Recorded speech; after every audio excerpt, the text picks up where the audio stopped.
नमस्कार, स्वागत है आप सभी का डी न्यूज के इस खास बुलेटिन एक्सप्रेस 100 में, जहां हम आपके लिए लेकर आते हैं राजनीति, मनोरंजन, देश, दुनिया, खेल और व्यापार जगत की सभी बड़ी खबरों को एक्सप्रेस यानी कि फटाफट अंदाज में। आज आपके साथ मैं हूं असीम मिश्रा। तो देखते हैं खबरें तेज रफ्तार से। प्रधानमंत्री नरेंद्र मोदी के गांधीनगर विद्या समीक्षा केंद्र के दौरे ने दुनिया को ये अवगत कराया कि शिक्षा का क्षेत्र अब पारंपरिक नहीं बल्कि उच्च गुणवत्ता वाली प्रौद्योगिकी कौशल में बदल गया है। पीएम मोदी ने विद्या समीक्षा केंद्र में इकट्ठा होने वाले डेटा की पूरी बारीकी से जानकारी हासिल की। उन्हें विशेषज्ञों ने प्रस्तुति के जरिए शिक्षण कार्यों में इस्तेमाल होने वाली तकनीक और डेटा की जानकारी दी। प्रधानमंत्री नरेंद्र मोदी ने विद्या समीक्षा केंद्र परिसर में एक एक बिंदु पर ध्यान केंद्रित किया। उन्हें विभिन्न तकनीक में दक्ष विशेषज्ञों ने बारी बारी से जानकारी दी। विद्या समीक्षा केंद्र में छात्रों को समग्र शिक्षण देने के नतीजों को बढ़ाने के लिए प्रतिवर्ष 500 करोड़ से अधिक डेटा सेट एकत्र करता है और व्यापक डेटा विश्लेषण, आर्टिफिशियल इंटेलिजेंस और मशीनी शिक्षण का उपयोग करके उनका सार्थक विश्लेषण करता है। केंद्र शिक्षकों और छात्रों की दैनिक ऑनलाइन उपस्थिति को ट्रैक करने में मदद करता है। इसके साथ ही छात्रों के सीखने का मूल्यांकन भी हो पाता है। स्कूलों के लिए विद्या समीक्षा केंद्र को विश्व बैंक द्वारा वैश्विक रूप से एक सर्वोत्तम प्रणाली माना गया है और इसके बारे में जानने के लिए अन्य देशों को भी आमंत्रित किया गया है। पीएम मोदी ने ऋषि वेदव्यास जी की प्रतिमा पर पुष्पांजलि अर्पित करने के साथ ही दीप प्रज्वलित किया। प्रधानमंत्री ने शिक्षकों और छात्रों के साथ संवाद भी किया। पीएम ने कहा कि शिक्षा प्रणाली की अत्याधुनिक प्रौद्योगिकी का होना सौभाग्यपूर्ण है। पीएम मोदी ने विभिन्न विद्यालयों के समन्वयकों और विद्यार्थियों के साथ बातचीत में पोषाहार पर जोर दिया। उन्होंने समन्वयकों से अपील की कि शिक्षा और मूल्यांकन के साथ स्कूल के बच्चे को पोषाहार उपलब्ध कराने के लिए इस टेक्नोलॉजी का उपयोग किया जाए। पीएम मोदी ने समन्वयकों और शिक्षकों से स्कूली पाठ्यक्रम में शारीरिक शिक्षा पर भी ध्यान देने को कहा। पीएम मोदी ने कहा कि नई शिक्षा नीति के तहत अब खेल और शारीरिक शिक्षा भी शिक्षा के अंग है। दिल्ली में शनिवार को हनुमान जयंती पर जहांगीरपुरी में भड़की सांप्रदायिक हिंसा मामले में दिल्ली पुलिस आयुक्त राकेश अस्थाना ने कहा है कि इस मामले में मुकदमा दर्ज करके कुल 23 आरोपियों को अब तक गिरफ्तार किया गया है। दिल्ली पुलिस आयुक्त राकेश अस्थाना ने कहा कि हिंसा में प्रत्यक्ष और परोक्ष रूप से शामिल किसी भी शख्स को बख्शा नहीं जाएगा। अस्थाना ने कहा कि मामले में दोनों पक्षों के लोगों को गिरफ्तार किया गया है। उन्होंने कहा कि जहांगीरपुरी में हुई सांप्रदायिक हिंसा किसी छोटे मोटे वाद विवाद से शुरू हुई थी। मस्जिद पर झंडा लगाने संबंधित एक पक्ष के दावे में कोई तथ्य नहीं है। संवेदनशील इलाकों में केंद्रीय सशस्त्र बल की 14 टीमें तैनात हैं। ये तैनाती तब तक रहेगी जब तक स्थिति सामान्य नहीं हो जाती। मामले की जांच के क्रम में दिल्ली फॉरेंसिक टीम उस जगह पर पहुंची जहां से इस पूरी हिंसा की शुरुआत हुई थी। दिल्ली एफएसएल की टीम ने सोमवार सुबह घटनास्थल पर मस्जिद के आसपास फोटोग्राफी की। फॉरेंसिक टीम ने मस्जिद और उसके आसपास की गलियों में जाकर जांच की और जिन छतों से पथराव किए गए उनकी भी जांच की। इस बीच थोड़ी देर के लिए क्राइम ब्रांच की टीम पर भी कुछ पत्थर फेंके गए। क्राइम ब्रांच की टीम पर कुछ पत्थर फेंके गए। ये घटना तब हुई जब पुलिस टीम वहां वीडियो में दिखने वाले संदिग्ध सोनू चिकना को अरेस्ट करने पहुंची थी। पुलिस आयुक्त ने जनता से अपील की है कि अफवाहों पर ध्यान न दें। इस बीच इस मामले में बीजेपी का आम आदमी पार्टी पर हमला जारी है। बीजेपी का कहना है कि जहांगीरपुरी में जो सांप्रदायिक दंगे हुए उसका मुख्य आरोपी अंसार आम आदमी पार्टी का कार्यकर्ता निकला। इससे पहले उत्तर पूर्वी दिल्ली के दंगों में भी मास्टरमाइंड आम आदमी पार्टी का पार्षद ताहिर हुसैन ही था। बीजेपी अध्यक्ष जेपी नड्डा ने देश की मौजूदा स्थिति पर देश के नागरिकों के नाम एक खुली चिट्ठी लिखी है, जिसमें उन्होंने विपक्षी दलों खासकर कांग्रेस पर जमकर निशाना साधा है। जेपी नड्डा ने इस खत में पीएम मोदी की सरकार के विकास के मॉडल की सराहना की है, तो विपक्ष की वोट बैंक की राजनीति, विभाजनकारी राजनीति और चयनात्मक राजनीति पर जमकर वार किए हैं। अपने खत में जेपी नड्डा ने लिखा है कि आज भारत राजनीति की दो विशिष्ट शैलियों को देख रहा है। एक तरफ है एनडीए का प्रयास जो उनके विकास कार्यों और दूसरी तरफ है तुच्छ राजनीति करने वाली पार्टियों का समूह। अपने खत में उन्होंने लिखा है कि पिछले कुछ दिनों में हम इन पार्टियों को एक बार फिर एक साथ आते देख रहे हैं। अब ये साथ मन से है या फिर महत्व राजनीतिक स्वार्थ है, ये तो आने वाला वक्त ही बताएगा। उन्होंने आगे कहा कि वे खारिज हो चुके राजनीतिक दलों को ये याद दिलाना चाहते हैं कि आप राजस्थान के करौली में हुई शर्मनाक घटना को क्यों भूल जाते हैं। ऐसी कौन सी मजबूरियां हैं जो इस मुद्दे पर आप खामोश हो जाते हैं। माना जा रहा है कि जेपी नड्डा की ये चिट्ठी केंद्र सरकार के खिलाफ विपक्षी दलों के संयुक्त बयान के जवाब में लिखी गई है, जिन्हें नड्डा ने पत्र में विपक्षी दलों द्वारा देश में शांति व्यवस्था के मसले को लेकर सत्तारूढ़ दल को घेरने के प्रयासों को खारिज किया है। भाजपा अध्यक्ष ने आगे लिखा है कि कौन भूल सकता है नवंबर 1966 की वो घटना जब तत्कालीन पीएम इंदिरा गांधी ने संसद के बाहर बैठे उन हिंदू साधुओं पर गोलियां चलवा दी थी जिनकी मात्र यही मांग थी। भाजपा अध्यक्ष ने लिखा कि राजीव गांधी को उन पीड़ादायी शब्दों को कौन भूल सकता है जब इंदिरा गांधी की मौत के बाद हजारों निर्दोष सिखों के कत्लेआम पर उन्होंने कहा था कि जब एक बड़ा पेड़ गिरता है तो पृथ्वी हिलती है। उन्होंने आगे कहा कि 1969 में गुजरात, मुरादाबाद 1980, भिवंडी 1984, मेरठ 1987, 1980 के दशक में कश्मीर घाटी में हिंदुओं के खिलाफ विभिन्न घटनाएं, 1989 में भागलपुर, 1994 हुबली कांग्रेस शासन के दौरान सांप्रदायिक हिंसा की सूची लंबी है। तमिलनाडु में एक गायक के खिलाफ सोशल मीडिया पर की जा रही भद्दी टिप्पणी का जिक्र करते हुए बीजेपी अध्यक्ष ने लिखा कि भारत के सबसे बड़े गायकों में से एक को न सिर्फ अपमानित किया और बल्कि मौखिक रूप से भी लिंचिंग की गई। कोविड के बढ़ते मामलों को देखते हुए केंद्रीय स्वास्थ्य मंत्रालय ने राज्यों को पत्र लिखा है, जिसमें कहा गया है कि कोविड के प्रसार को रोकने के लिए राज्य और जिला स्तर पर लगातार निगरानी की जरूरत है। केंद्रीय स्वास्थ्य मंत्रालय चिट्ठी में यह भी कहा है कि राज्य अपने यहां सक्रिय मामलों और कोविड के कारण होने वाली मौतों को प्रतिदिन मॉनिटर करें। केंद्रीय स्वास्थ्य मंत्रालय ने पत्र में इस बात का भी जिक्र किया है कि केरल ने 5 दिन बाद अपने राज्य का डाटा जारी किया है। इस बीच बीते 24 घंटे में देश भर में कोविड के 2183 नए मामले दर्ज किए गए। वहीं 1985 मरीज स्वस्थ उपचार करवाकर स्वस्थ भी हुए हैं, जिसके बाद देश में रिकवरी रेट 98.76% हो गई है। कोविड के खिलाफ सबसे प्रभावी हथियार के तौर पर शुरू किए गए टीकाकरण अभियान के तहत देश में अब तक 186.54 करोड़ से अधिक टीके लगाए जा चुके हैं। वहीं 12 से 14 आयु वर्ग के लिए कोविड टीकाकरण के तहत अब तक 2.43 करोड़ से अधिक किशोरों को कोविड टीके की पहली खुराक लगाई गई है। लेफ्टिनेंट जनरल मनोज पांडे भारतीय सेना प्रमुख के रूप में नियुक्त हुए। वे इस पद पर पहुंचने वाले पहले इंजीनियर अफसर हैं। भारत और मालदीव ने आज सामुदायिक विकास योजना के तहत 7 समझौता ज्ञापनों पर हस्ताक्षर किए। हस्ताक्षरित समझौता ज्ञापनों के तहत शुरू की गई परियोजनाएं लगभग 17 लाख अमेरिकी डॉलर की हैं। मॉरिशस के पीएम प्रविंद जगन्नाथ एक उच्च स्तरीय प्रतिनिधिमंडल के साथ भारत दौरे पर हैं। गुजरात के राजकोट शहर में मॉरिशस के प्रधानमंत्री ने भव्य रोड शो किया। केंद्रीय कृषि मंत्री नरेंद्र सिंह तोमर ने प्लांट क्वारंटीन मैनेजमेंट सिस्टम यानी PQMS और CROP पोर्टल आज लॉन्च किया। CROP पोर्टल के जरिए कीटनाशकों के आयातक और निर्यातक ऑनलाइन रजिस्ट्रेशन करा सकेंगे। लॉन्चिंग के मौके पर केंद्रीय कृषि मंत्री ने दोनों पोर्टल को तैयार करने के लिए मंत्रालय और सेंटर फॉर गुड गवर्नेंस सहित सभी हितधारकों को बधाई दी। इस मौके पर केंद्रीय कृषि मंत्री ने कहा कि केंद्र सरकार कृषि क्षेत्र में अनेक सुधार करने की कोशिश कर रही है ताकि किसान आधुनिक तरीके से खेती कर सके और उनकी आय में इजाफा हो सके। और यहाँ रुके एक और छोटे से ब्रेक के लिए आप देखते रहिए DD न्यूज।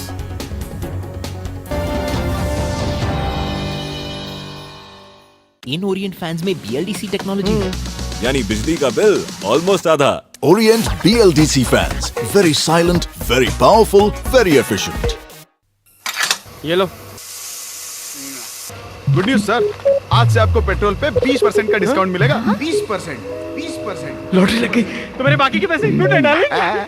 वो तो आपके हाथ में ना। 45 की स्पीड पे गाड़ी चलाइए, रेड लाइट पे इंजन ऑफ कर दीजिए, 20% पेट्रोल तो जरूर बचेगा। बात तो वही है ना। PCRA का एंड्रॉइड ऐप डाउनलोड करें और ईंधन बचाने के उपाय जानें। पेट्रोलियम संरक्षण अनुसंधान संघ, पेट्रोलियम एवं प्राकृतिक गैस मंत्रालय, भारत सरकार द्वारा जनहित में जारी। पल्स टेक्नोलॉजी से बना शीतल वाटर टैंक और टैप्स जो आपके पानी को दे पूरी सुरक्षा। शीतल वाटर टैंक्स।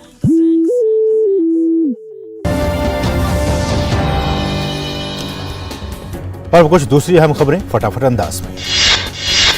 केंद्रीय सूचना एवं प्रसारण मंत्री अनुराग सिंह ठाकुर ने हिमाचल प्रदेश के हमीरपुर में करियर पॉइंट यूनिवर्सिटी में 7वें दीक्षांत समारोह में कहा कि आज पीएम मोदी के नेतृत्व में दुनिया में भारत दूसरे नंबर पर मोबाइल का सबसे बड़ा निर्माता बन गया है। केंद्रीय मंत्री ने कहा कि भारत में कोरोना काल में किसी भी व्यक्ति की मौत भूखमरी से नहीं हुई। विश्व बैंक की एक रिपोर्ट के मुताबिक भारत में गरीबी में गिरावट आई है। लोकसभा अध्यक्ष ओम बिरला और केंद्रीय मंत्री राजीव चंद्रशेखर ने आज नई दिल्ली में भारत में नवोन्मेष पर एक सम्मेलन में हिस्सा लिया। इस मौके पर लोकसभा अध्यक्ष ने कहा कि आजादी का अमृत महोत्सव युवाओं को प्रेरित करने की एक पहल है। बेंगलुरु में आगामी 29 अप्रैल से 1 मई तक पहले सेमिकॉन इंडिया 2022 इंटरनेशनल कॉन्फ्रेंस का आयोजन होगा। केंद्रीय मंत्री राजीव चंद्रशेखर ने देश में सेमीकंडक्टर इकोसिस्टम तैयार करने और इस क्षेत्र में भारत को ग्लोबल लीडर बनेगा। गुरु तेग बहादुर के प्रकाश पर्व के उपलक्ष्य में इस महीने की 20 और 21 तारीख को 2 दिन लाल किले पर भारत सरकार के द्वारा एक विशाल समागम कार्यक्रम का आयोजन किया जाएगा। ईडी ने एमवे इंडिया एंटरप्राइजेस लिमिटेड पर मनी लॉन्ड्रिंग के एक मामले में बड़ी कार्रवाई की है। निदेशालय ने Amway India enterprises private limited की 757.77 करोड़ रुपए की संपत्ति कुर्क की है। आजादी का अमृत महोत्सव के तहत आवास और शहरी विकास मंत्रालय आज से गुजरात के सूरत में 2 दिवसीय स्मार्ट सिटी स्मार्ट शहरीकरण कार्यक्रम का आयोजन कर रहा है। इस कार्यक्रम में देश भर में 100 स्मार्ट शहरों में लागू की जा रही कुछ अहम पहलुओं को उजागर किया जाएगा। आम नागरिकों की सेहत के मद्देनजर केंद्रीय स्वास्थ्य एवं परिवार कल्याण मंत्रालय के निर्देश पर अरुणाचल प्रदेश सरकार आज से अगले कुछ दिनों तक राज्य में कई ब्लॉकों में स्वास्थ्य मेला का आयोजन कर रही है। हरियाणा के गुरुग्राम में टोल को लेकर सोहना रोड टोल प्लाजा के सामने गांव के लोगों ने प्रदर्शन किया। इस मामले को लेकर कल मीटिंग होगी जिसमें फैसला लिया जाएगा। तब तक 20 किलोमीटर दायरे तक टोल फ्री रहेगा। तेलंगाना के खम्मम में भाजपा नेताओं ने पुलिस स्टेशन के सामने विरोध प्रदर्शन किया। उनका विरोध प्रदर्शन स्थानीय भाजपा नेता को न्याय दिलाने के लिए था। गौर करने वाली बात है कि भाजपा नेताओं को परेशान करने पर वहां के एक भाजपा नेता ने आत्महत्या कर ली थी। पंजाब के रूपनगर में बीती रात मालगाड़ी के 16 डिब्बे पटरी से उतर गए। मालगाड़ी गुरुद्वारा भट्टा साहिब के पास रेलवे लाइन पर सांडों के झुंड आने से ये पलट गई। महाराष्ट्र में अमरावती के पास अचलपुर शहर में बीती रात एक झंडे को लेकर 2 गुटों में विवाद में 16 लोगों को गिरफ्तार किया गया है। स्थिति की गंभीरता को देखते हुए अचलपुर और परतवाड़ा शहर में धारा 144 लागू की गई है। समाजवादी पार्टी के नेता आजम खान से जुड़े मौलाना मोहम्मद अली जौहर ट्रस्ट के लिए सुप्रीम कोर्ट से राहत भरी खबर आई है। दरअसल विश्वविद्यालय बनवाने के लिए अधिकृत जमीन सरकार को लौटाने के इलाहाबाद हाईकोर्ट के आदेश पर सुप्रीम कोर्ट ने रोक लगा दी है। सुप्रीम कोर्ट ने सोमवार को लखीमपुर खीरी कांड के आरोपी आशीष मिश्रा की जमानत को खारिज करते हुए 1 सप्ताह में आशीष मिश्रा को कोर्ट में सरेंडर करने के आदेश दिए हैं। पटना हाईकोर्ट ने राज्य के पटना स्थित जयप्रकाश नारायण एयरपोर्ट पटना समेत राज्य के अन्य एयरपोर्ट के मामले में राज्य सरकार को विभिन्न एयरपोर्ट के विस्तार, विकास और भूमि अधिग्रहण के संबंध में की जा रही कार्रवाई का ब्यौरा देने का निर्देश दिया है। दिल्ली हाईकोर्ट ने उस याचिका को खारिज कर दिया जिसमें नगरपालिका चुनावों के लिए बैलेट पेपर और ईवीएम से चुनाव चिन्ह हटाने की मांग की गई थी। आरबीआई ने ट्रेडिंग के समय में बदलाव कर दिया। अब ट्रेडिंग का समय आज से 9 बजे से ही कर दिया गया और 3:30 बजे तक जारी रहेगा। रूस यूक्रेन संकट के और गहराने के साथ ही अमेरिकी फेडरल रिजर्व के ब्याज दरों में तेज वृद्धि करने के रुख से एशियाई बाजार के कमजोर रुख से निराश निवेशकों की बिकवाली से शेयर बाजार में भारी गिरावट दर्ज की गई। संवेदी सूचकांक सेंसेक्स 1172 अंक लुढ़क कर करीब 1 माह के निचले स्तर और 58,000 अंक के मनोवैज्ञानिक स्तर से नीचे 57,166 अंक पर आ गया। वहीं निफ्टी 302 अंक गिरकर 17,173 पर पहुंच गया। मिड कैप 0.95% की गिरावट को लेकर 24,747 अंक और स्मॉल कैप 1.01% टूटकर 29,223 अंक पर आ गया। बीएसई के 14 समूह में गिरावट जबकि शेष 5 में तेजी रही। आईटी, टेक, वित्त, दूरसंचार, health care, banking, capital goods और रियल्टी समूह के शेयर गिरे। रूस यूक्रेन युद्ध के बीच अंतर्राष्ट्रीय बाजार में कच्चा तेल फिर $112 प्रति बैरल के पार पहुंच गया है। हालांकि घरेलू बाजार में पेट्रोल डीजल के दाम लगातार 12वें दिन स्थिर रहे। दिल्ली सराफा बाजार में आज सोने की कीमत में 542 रुपए की तेजी आई। सोने के दाम 542 रुपए प्रति 10 ग्राम की तेजी के साथ 53,461 रुपए प्रति 10 ग्राम पर बंद हुए। चांदी की कीमतों में आज 993 रुपए की उछाल दर्ज हुई। दिल्ली सराफा बाजार में चांदी के दाम 993 रुपए की तेजी के बाद 69,932 रुपए प्रति किलोग्राम पर बंद हुए। रूस यूक्रेन संकट के बीच वित्त मंत्री निर्मला सीतारमण विश्व बैंक और अंतर्राष्ट्रीय मुद्रा कोष की बैठकों में भाग लेने के लिए देर रात अमेरिका दौरे पर रवाना हो गई। स्टेट बैंक ऑफ इंडिया ने फंड की सीमांत लागत पर आधारित उधारी दरों में 0.10% का इजाफा किया है। नई दरें 15 अप्रैल से लागू हो गई हैं। मारुति सुजुकी इंडिया की कार खरीदना अब महंगा हो गया है। दरअसल एमएसआई ने सभी मॉडल की कीमतों में औसतन 1.3% का इजाफा किया है। रूस यूक्रेन संकट के बीच अंतर्राष्ट्रीय बाजार में तेल की कीमत बढ़ने से खुदरा महंगाई के बाद अब मार्च महीने में थोक महंगाई दर 14.5% के करीब स्तर पर पहुंच गई है। मारियोपोल शहर में दाखिल होता रूसी टैंकों और सैन्य ट्रकों का काफिला यूक्रेन युद्ध में निर्णायक मोड़ की ओर संकेत कर रहा है। रूस के दावे को माने तो उसने लगभग पूरे मारियोपोल शहर पर कंट्रोल पा लिया है। मारियोपोल पर कब्जा रूस के लिए इस युद्ध की अब तक की सबसे बड़ी सामरिक सफलता होगी। क्रीमिया 2014 से रूस के नियंत्रण में, हालांकि अभी मारियोपोल में कुछ यूक्रेनी सैनिक मोर्चा संभाले हुए हैं। यूक्रेन के प्रधानमंत्री डेनिस शामियाली ने कहा है कि मारियोपोल शहर पर अभी रूस का कब्जा नहीं हुआ है, अभी हमारी सेनाएं वहां मौजूद हैं। यूक्रेनी सेना ने एक रूस समर्थक नेता को गिरफ्तार करके टीवी पर पेश किया। यूक्रेन की रक्षा द्वारा जारी एक वीडियो में रूस समर्थक नेता विक्टर के बदले यूक्रेनी बंदियों और मारियोपोल में मौजूद यूक्रेनी सैनिकों को छोड़ने की मांग की गई है। रूस समर्थक यूक्रेनी नेता विक्टर ने कहा है कि वो यूक्रेन की तरफ से रूस से अपील करता है कि मेरे बदले मारियोपोल के सैनिकों और नागरिकों को छोड़ दिया जाए। उधर यूक्रेन युद्ध की लपटें अब उन इलाकों तक भी पहुंच गई है जो अब तक लड़ाई से बचे हुए थे। इनमें पश्चिमी शहर लवीव भी है। यूक्रेन का दावा है कि इन हमलों की चपेट में आकर आम लोगों की भी मौत हुई है। लवीव के स्थानीय प्रशासक ने ऐसे ही एक हमले में 6 आम लोगों की मौत और 8 अन्य के घायल होने का दावा किया है। रूस ने यूक्रेन पर हमले तेज करने की पुष्टि की, हालांकि उसका कहना है कि ये हमले केवल सैन्य ठिकानों को निशाना बनाकर किए जा रहे हैं। इस बीच यूक्रेन पश्चिमी देशों से लगातार सैन्य सहायता मांग रहा है। अमेरिका ने यूक्रेन के लिए हथियारों और अन्य सैन्य उपकरणों की आपूर्ति शुरू कर दी है। अमेरिकी रक्षा विजुअल सेवा की ओर से जारी एक वीडियो में यूक्रेन के लिए हथियारों की खेप को रवाना करने के लिए तैयार करते देखा जा सकता है। ध्यान रहे कि अमेरिकी राष्ट्रपति जो बाइडेन ने यूक्रेन के लिए अतिरिक्त सैन्य सहायता की घोषणा की थी। और यहाँ रुकें एक और छोटे से ब्रेक के लिए। आप देखते रहिए डीडी न्यूज। इन ओरिएंट फैंस में BLDC टेक्नोलॉजी है, यानी बिजली का बिल ऑलमोस्ट आधा। Orient BLDC fans. Very silent, very powerful, very efficient. और ब्रेक के बाद आपका फिर से स्वागत है। एक तरफ जहां यूक्रेन युद्ध भीषण हो रहा है, वहीं रूस यूक्रेन शांति वार्ता दिनों दिन कमजोर होती जा रही है। रूस ने आरोप लगाया है कि यूक्रेन वार्ता के दौरान उन मुद्दों पर बार बार अपना पक्ष बदल रहा है। क्रेमलिन के प्रवक्ता दमित्री पेस्कोव ने कहा है कि दुर्भाग्य से यूक्रेन उन मुद्दों पर अडिग नहीं है जिन पर बातचीत में सहमति बन चुकी थी। वो अपना पक्ष लगातार बदल रहा है। रूस यूक्रेन वार्ता का अब तक का सबसे अहम नतीजा यह था कि युद्ध प्रभावित क्षेत्रों से आम नागरिकों को सुरक्षित निकालने के लिए मानवीय गलियारे बनाने पर सहमति बनी थी। यूक्रेन ने कहा कि रूस के हमलों को देखते हुए वो नागरिकों की निकासी का काम दूसरे दिन भी रोका रहा है। यूक्रेन युद्ध की वजह से जान माल का नुकसान हर दिन बढ़ता जा रहा है। आर्थिक बदहाली से जूझता द्वीपीय देश श्रीलंका में एक तरफ जनता सड़क पर राष्ट्रपति के खिलाफ सत्ता छोड़ देने का नारा लगा रही है, तो वहीं दूसरी ओर राष्ट्रपति गोटाबाया राजपक्षे हैं कि सरकार के कामकाज को गति देने के लिए मंत्रिमंडल का विस्तार कर रहे हैं।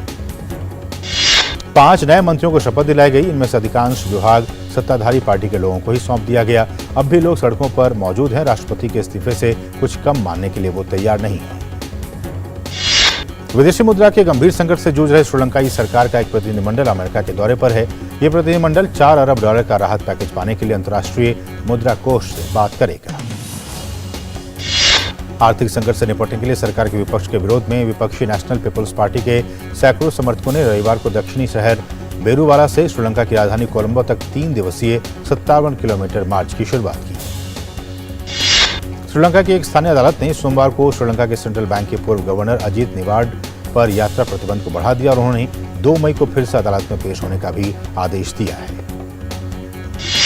दुनिया भर में कोरोना संक्रमण के मामले अभी भी बढ़ रहे हैं। दुनिया में अब तक कोरोना संक्रमण के 50 करोड़ 48 लाख से ज्यादा मामले आए हैं। वहीं 62,23,000 लोगों की कोरोना संक्रमण से मौत हो चुकी है।